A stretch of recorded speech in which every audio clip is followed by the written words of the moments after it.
Trained since her teenage years, carrying the heavy burden of being the heir of Alberto Fujimori, who at that time was the top leader of Peru, Keiko Fujimori. She lived through her mother separating and publicly denouncing her father, president, a traumatic void that ultimately elevated her as the future leader of Fujimorism. For some, Keiko has been the last hope to restore order, prosperity, and peace to Peru. For others, she has been more of a continuator of a corrupt family dictatorship, a robotic personality and more influential than people think.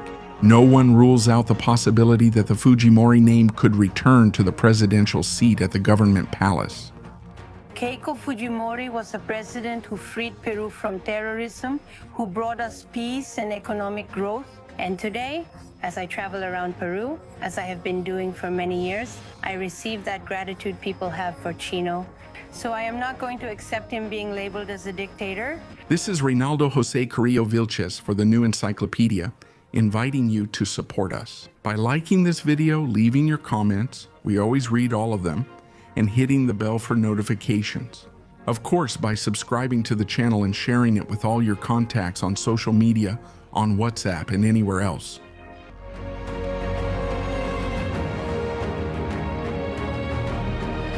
Born on May 25, 1975, Keiko Fujimori grew up in a family of Japanese immigrants who had settled in Lima. She is the first of 4 children from the marriage between Alberto Fujimori and Susanna Higuchi. Years later, Keiko, along with her brother Kenji Fujimori, would be one of the only ones to follow the path of politics. But in those early years, nothing seemed to indicate that the Fujimori family of Japanese origin would end up at the center of Peruvian history. Her father is an engineer, agronomist, and university professor, and her mother is a civil engineer. The family environment will revolve around study, discipline, and the idea that education and hard work are the path to prosperity. Keiko Fujimori grows up in that world of academic demands and family expectations. She studies at the Sagrados Corazones Recoleta School, a Catholic institution located in the Lima district of La Molina, where she receives an education marked by religious discipline and academic effort. Since she was a child, she has taken on a particular role in her home. She is the eldest sister, the one who organizes, the one who takes care. And there is also a family detail that she herself will remember over the years, which is that her father, Alberto, expected his first child, his firstborn, to be a boy. So in a way, Keiko feels that she must take on that symbolic role within the family. The responsibility of leading her siblings falls on her from a very early age, a silent pressure that may end up shaping key traits of her character. Meanwhile, Peru is going through one of the most critical stages in its recent history. At the end of the 1980s, the country is experiencing a deep economic and social crisis, worsened during the government of the Aprista leader, Alan Garcia. Inflation skyrockets to historic levels, the purchasing power of the population collapses, and the state seems unable to control the economic deterioration. At the same time, the country faces an internal war against insurgent organizations like Shining Path and the Tupac Amaru revolutionary movement, which spreads violence. Violence from rural areas to the cities creates a climate of uncertainty and hopelessness that affects the entire Peruvian society. In the midst of this turbulent scenario, inside the Fujimori household, something begins to change. Alberto Fujimori is no longer just the university professor dedicated to his academic work. Little by little, he had begun to develop a deep interest in the national situation and the direction of Peruvian politics and life. By showing intelligence and leadership from a young age, he went on to preside over institutions such as the National Assembly of Rectors. One night during a family dinner, he surprised everyone, especially his eldest daughter. With an unexpected announcement, Alberto said he wanted to run in the presidential elections of Peru. For Keiko, who was still a teenager, that decision marked the beginning of a transformation that would forever change her family's life, and over time also her destiny and that of Peru.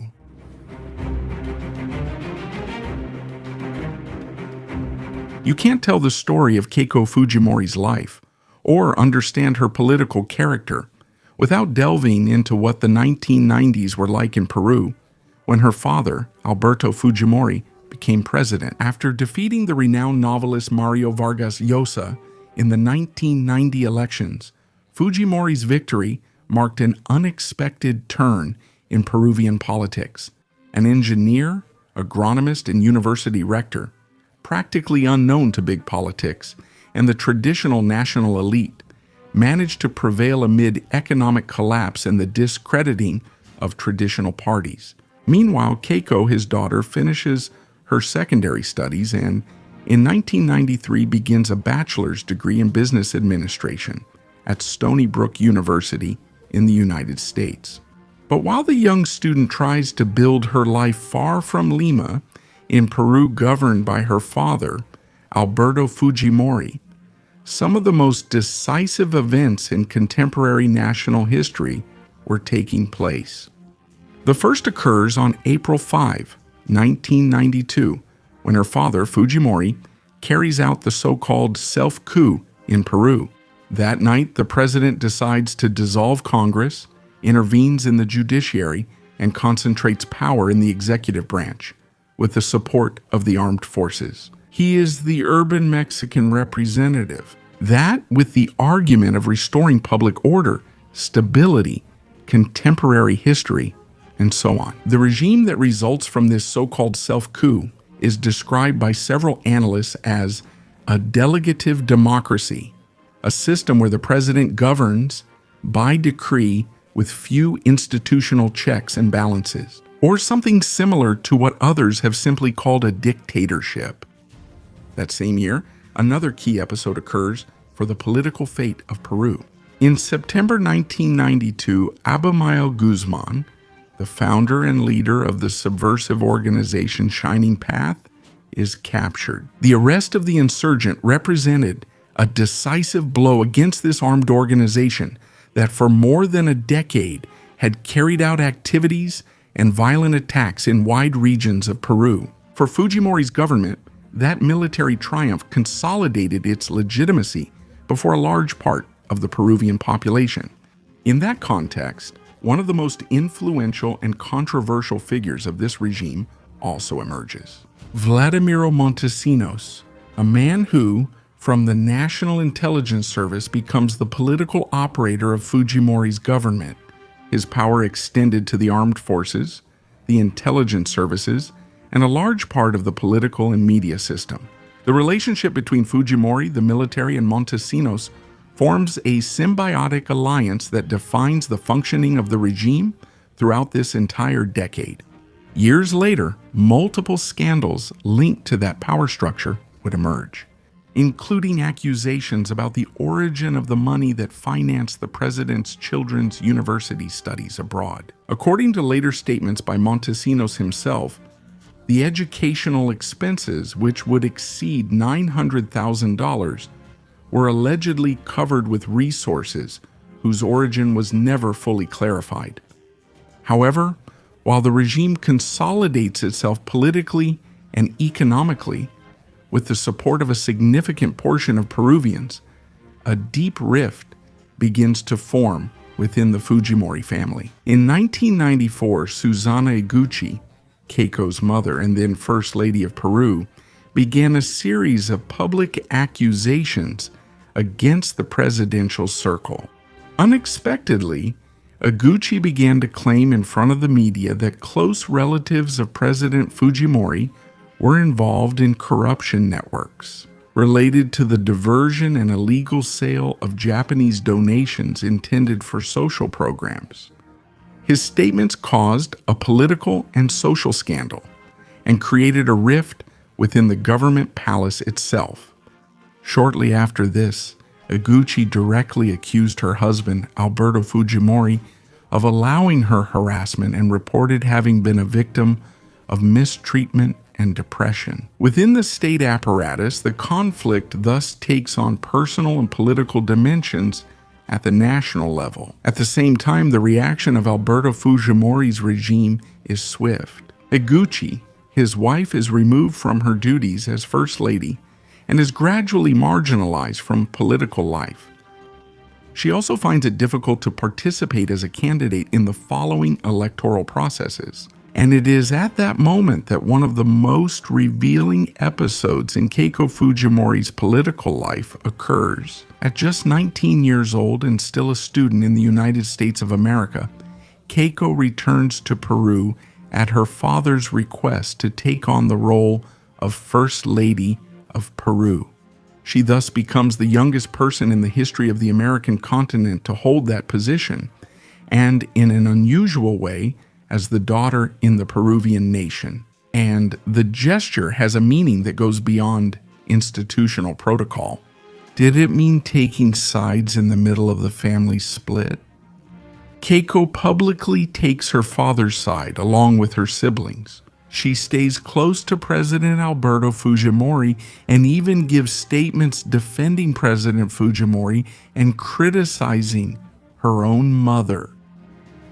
That scene, broadcast by the media at the time in Peru, provokes intense reactions in public opinion. For some, Keiko Fujimori showed filial loyalty and a sense of responsibility in the face of a major political crisis. For others, the episode represents a painful and difficult to understand rupture. A daughter publicly confronting her mother in the midst of a domestic conflict, turned into a matter of state. This is, without a doubt, a crucial moment in Keiko's life and in her political career. She founded initiatives such as the Foundation for the Children of Peru and the Peruvian Foundation Para. It also helps her to project herself to the public, projecting an image of social closeness and public sensitivity in a government that at the same time was being questioned for its political harshness. Keiko accompanies her father on international tours, at official events, and at state ceremonies, making it more than clear that he was grooming her as the heir to his dynasty. Keiko. She learns the language of power, the gestures of leadership, and the control of image. Her figure is being shaped as a disciplined extension of the Fujimorista movement, a movement that combines economic liberalism with a tough stance on security. But as this public construction takes place and the Fujimorista regime becomes more established, on the other hand, dissenting groups are also growing, as well as accusations of corruption, authoritarianism, and violations of so-called human rights. Many of them, it should be said, are linked to the circle around Vladimiro Montesinos. In this context, the figure of Keiko begins to carry a double meaning. For some, she represents the continuation of a model that stabilized Peru. For others, she is part of a power structure marked by corruption and abuses. The truth is that all of this is positioning her as a visible figure for Peruvians and is accelerating her maturity in an abrupt way. Keiko was still a very young woman who did not experience her youth in a conventional way. Her upbringing takes place in the midst of power, under constant pressure, in an environment where politics stops being a foreign stage and becomes the natural space for the whole family. More than choosing politics, she is absorbed by it. Thus, in 1997, after her duties as First Lady no longer require her constant presence, she manages to graduate from her business studies at Boston University, where she receives her bachelor's degree.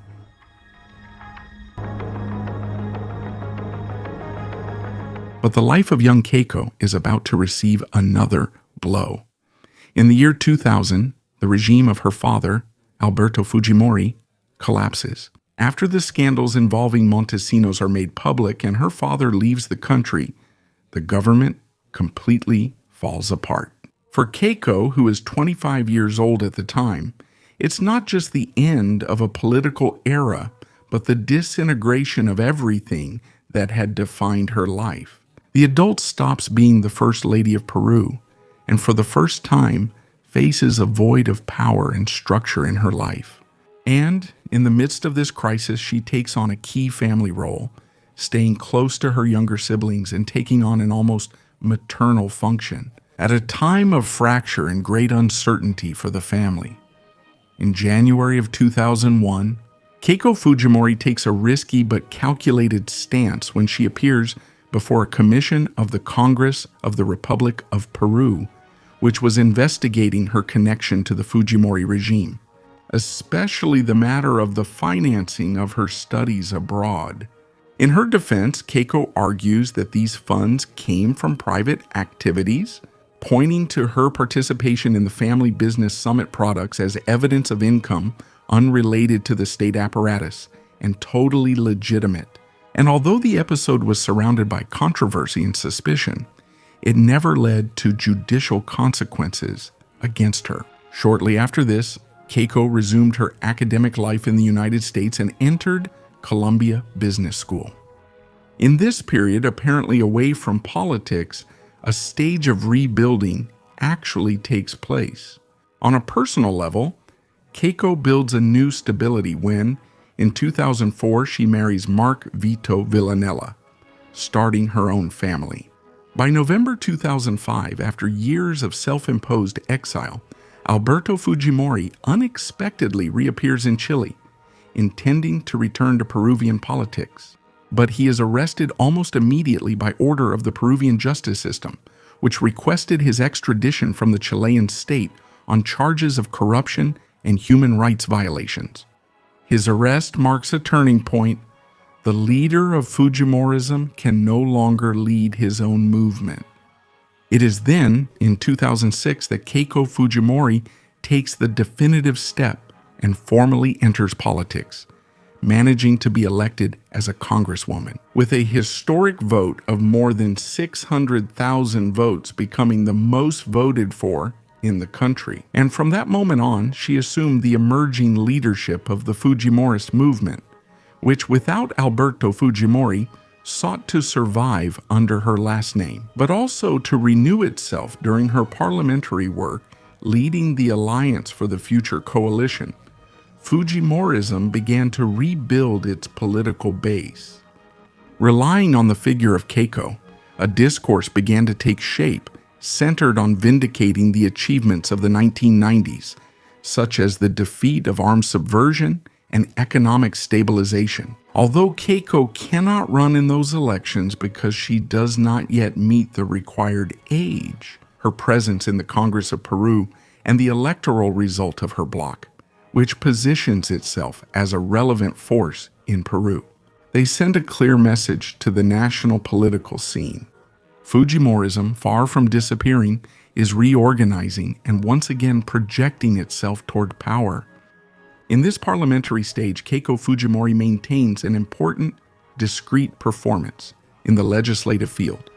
She presents 21 bills, several of them aimed at reforming the penal system and toughening penalties for criminals, which, for certain sectors, showed a rather covert political work aimed at a greater objective, the defense of her father and his legacy. At the same time, the trial against Alberto Fujimori begins in 2007, which marks a turning point, without a doubt, in which Keiko Fujimori takes a direct stance, denouncing political persecution against her father, organizing demonstrations during those years, and even declaring that she would pardon him if she became president, even after he was convicted of corruption by what is called justice and for crimes against humanity.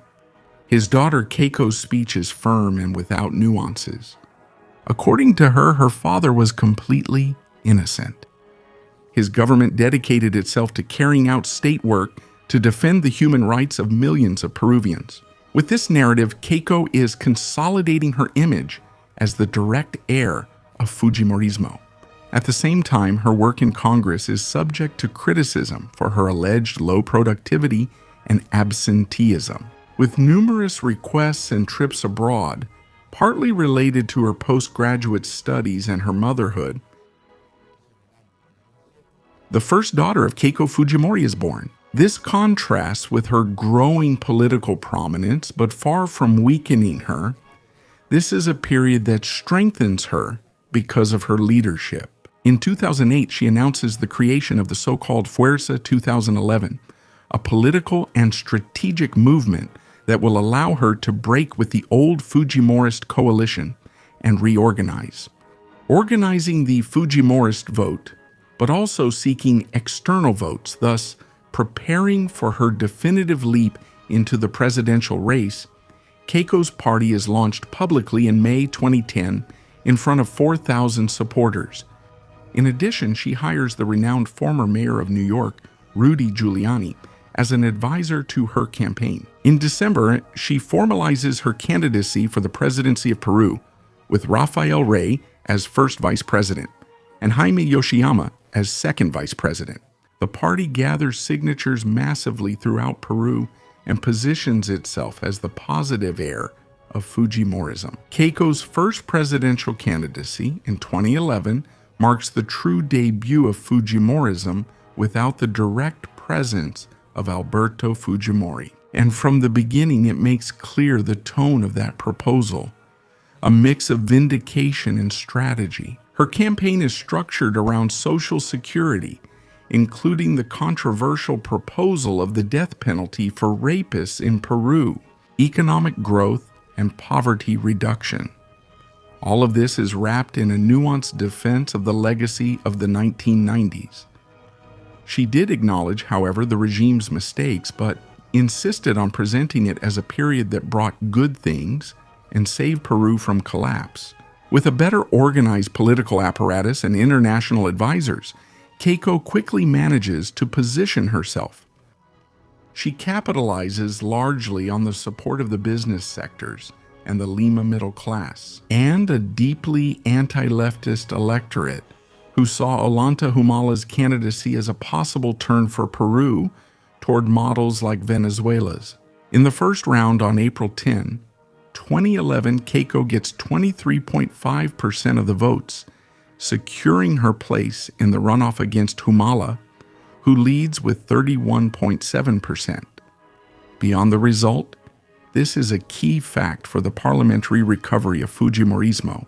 Keiko's Fuerza 2011 goes from being a minor presence to consolidating itself as the second strongest force in the Peruvian Congress. This shows not only a remarkable capacity for political reorganization, but also that Fujimorismo was more alive than ever.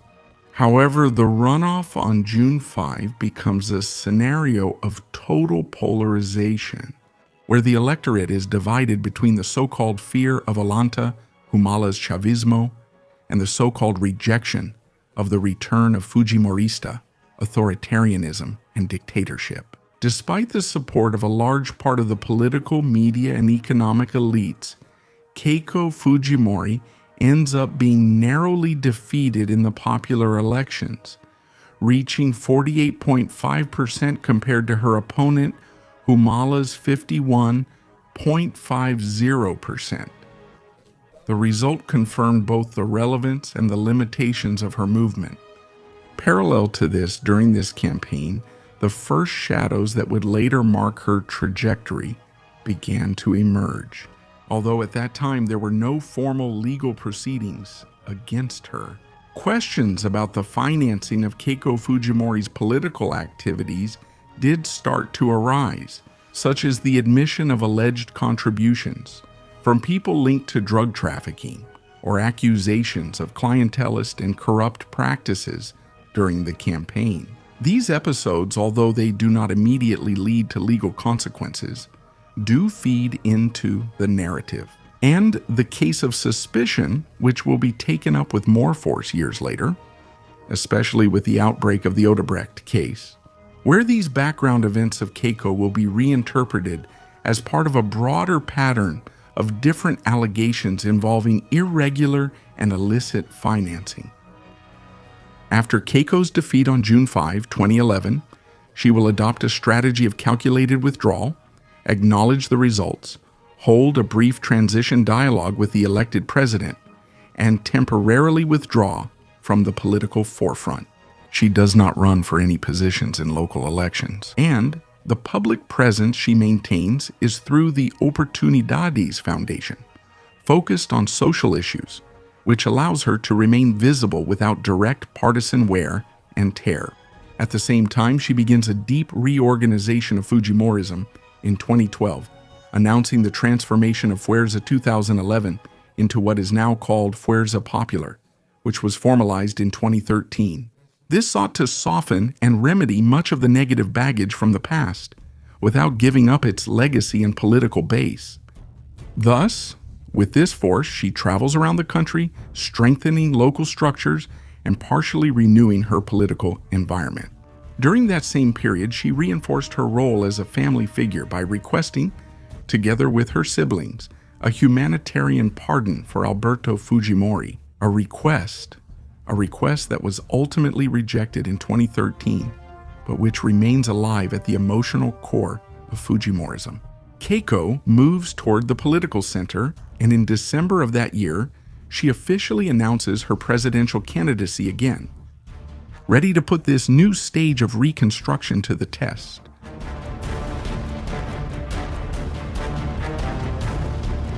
Keiko Fujimori's candidacy in 2016 marks not only her greatest electoral consolidation, but also the beginning of a prolonged judicial siege that will redefine her public image in Peru.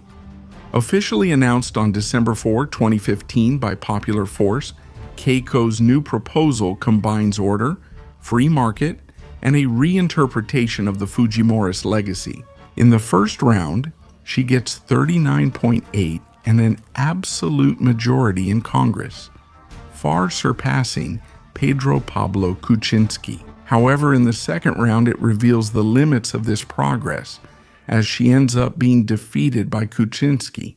Although by a very narrow margin, she does not win the presidency in a climate marked by anti-Fujimorism, as well as allegations of irregular financing against her. In that same context, the so-called cocktails case emerges, a criminal investigation seeking to clarify whether the 2011 and 2016 campaigns of Popular Force may have concealed illicit contributions. Through social events, the so-called cocktails, in which individual donations were allegedly faked to hide the true origin of large sums of money.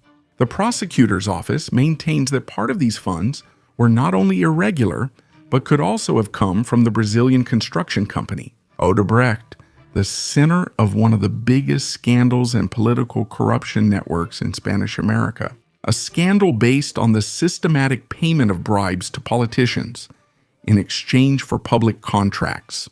In the Peruvian case, the key figure would have been Jorge Barata, who led the company in the country, and he testified before the court that he had channeled contributions to various political campaigns, including that of Keiko Fujimori. These revelations were reinforced by the statements of Marcelo Odebrecht, the former director of the company, where the company's political contributions were mentioned. In Peru, the investigation was led by prosecutor Jose Domingo Perez, a member of the special anti-corruption team who put forward the hypothesis. He allegedly led an organization aimed at collecting, hiding, and legitimizing illicit money within his party structure. Starting in 2017, the case quickly escalated to a national and even international level. Raids, prolonged interrogations, and a growing volume of accusations and alleged evidence take place. They start putting Fujimorism politically. The one of Fueu leads to preventive detentions between 2018 and 2020, ordered by judges like Richard Concepcion, with the argument of flight risk and obstruction of justice.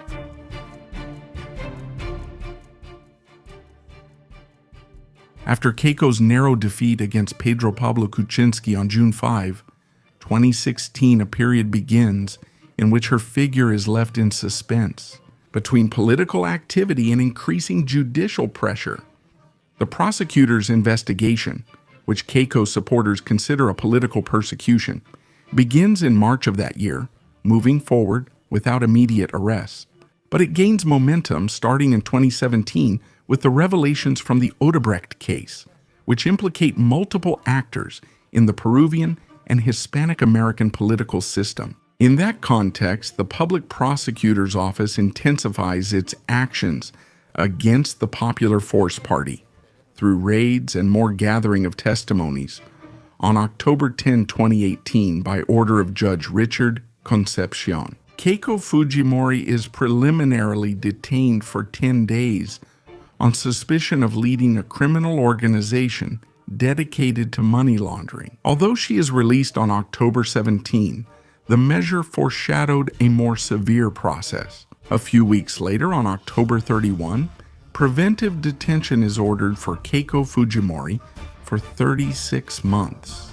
This was supported by prosecutor Jose Domingo Perez on the grounds of flight risk, obstruction of justice, and repeated criminal behavior. In this way, Keiko, the daughter of the man who until recently was the supreme leader of Peru, will now remain incarcerated for 13 months in the Carrillo's Women's Annex Prison, which her supporters denounce as political harassment. She remains there until November 2019, when the Constitutional Court orders a review of her situation. And even so, in January 2020, Judge Victor Zuniga Urde imposes a new prison sentence on Keiko, a 15-month preventive detention. However, she later manages, through various maneuvers, to serve only 3 months, being released in May of that year in the context of the so-called COVID-19 under-restricted appearance and bail. In total, Keiko was subjected to 3 preventive detentions while the prosecution was investigating. Approximately $17.3 million in allegedly irregular contributions. They linked both Odebrecht and major national economic groups. Despite the magnitude of the case, no sentence has been issued against Keiko. On March 11, 2001, in the middle of the election campaign, the Public Prosecutor's Office formally files charges requesting 30 years and 10 months in prison for aggravated money laundering, criminal organization, and other crimes. In that indictment, the Public Prosecutor's Office even proposes the dissolution of the Fuerza Popular Party. Although the oral trial begins in July 2024, it ends up being annulled in January 2025, supposedly due to issues of non-retroactivity of criminal law. And finally, it was closed on October 20 of that same year by the Constitutional Court, which considered that basic principles of due process had been violated. At the same time, Keiko is rebuilding her presidential candidacy. In the midst of the health crisis and political polarization, she announces her candidacy on November 30, 2020, supporting a conservative liberal platform. The so-called Peru Plan focused on security, economic recovery, and the defense of the market model inherited from the 1990s. In the first round in April 2021, Keiko gets 13%. She manages to advance to the runoff against Pedro Castillo, and in the second round, held on June 6th, the contest is decided by a tiny margin, with 49.87% against 50.13%, a difference of just 44,000 votes. Keiko, although she formally acknowledges defeat, her party alleges a supposed fraud. President Castillo's situation has become a major issue, a situation of uncertainty and political protest that will continue until the official proclamation of Castillo on July 19.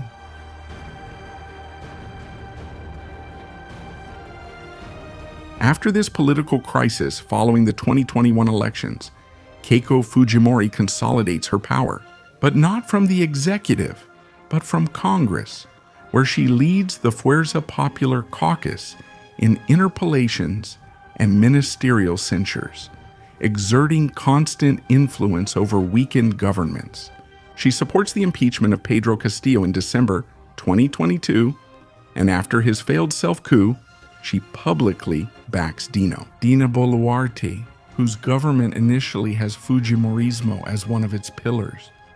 However, that support erodes over time amid growing insecurity and perceived lack of leadership. Until in October 2025, Fuerza Popular plays a decisive role in the removal of Dina Boluarte, maintaining this state of constant alternation and political instability. In parallel to all this, Keiko's personal life was going through breakups, as her marriage to Mark Vito Villanella came to an end in June 2022. In addition, her legal situation fluctuated between restrictions and gradual release. But even amid uncertainty between 2016 and 2026, Peru experienced unprecedented instability with a dizzying succession of presidents. They went from Pedro Pablo Kuczynski, Martín Vizcarra, Manuel Merino, Francisco Sagasti, Pedro Castillo, Dina Boluarte, and the current president, Luis Valcázar. This is a reflection of a fragile executive facing a persistent parliament. Keiko, despite her electoral defeats, survives politically thanks to that legislative base, from where she maintains the ability to exert pressure and negotiate. She insists on the narrative that electoral fraud was committed in 2021, just as she continues to claim the legacy of her father, Alberto Fujimori, who passed away in September 2024. The judicial front is also dissipating. The so-called cocktails case is annulled in October 2025 by the Constitutional Court and definitively archived in January 2026, closing a cycle of almost a decade of judicial investigations. Now free of charges, Keiko Fujimori relaunches her political image on October 30, 2025 in the city of Trujillo. She announces her fourth presidential candidacy with a direct message: no Senate, no immunities, betting everything on the presidency under the slogan, Peru with order. Since then, she has traveled around the country reinforcing a message of security, free market, and opposition to the left. 1 month before the elections of the year, 1 month before the elections of the year 2026. When this video is published, Keiko is leading the general polls along with Rafael Lopez Aliaga. But she is about to face that great challenge, which although she always comes very close to achieving, she never quite manages to accomplish it. That is, the Peruvian presidency. In a country marked by instability in the executive branch, her persistence in parliament and other spaces of power beyond the executive seems more like a patient strategy, where power is given up in quotes, but control is maintained. And at any moment, the presidential palace could also open up to her. Thank you all very much for watching this video. I remind you that your support means a lot to us. By leaving your comments, giving us a like, subscribing to the channel, sharing the video with all your friends, and clicking the bell to activate notifications. Reynaldo Jose Carrillo Vilches spoke to you. This is the New Encyclopedia. As always, we thank you for all your support and many blessings to everyone.